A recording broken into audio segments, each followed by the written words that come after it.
好耐之前喺楚國有個宗祠，啱啱舉行完祭奠儀式，一班人圍住一壇酒飲，飲完嗰大壇酒，仲有一壇細嘅。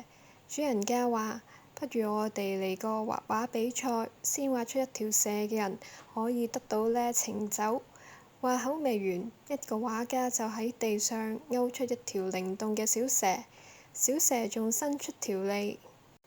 畫家畫好蛇後，佢自信咁抌低支筆，見大家仲未開始畫，佢又趴低攞起支筆，幫條蛇添上四肢。突然之間，畫家聽到咕嚕咕嚕聲，有人攞起壇酒飲起身。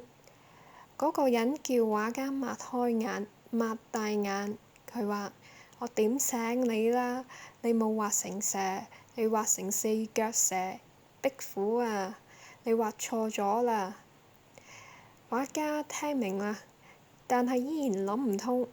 佢聽住周圍嘅嘲笑聲，黑住塊面，耷低個頭，睇住地上嘅四腳蛇，激死佢啦！畫蛇添足，形容人做多餘嘅事，反而唔是。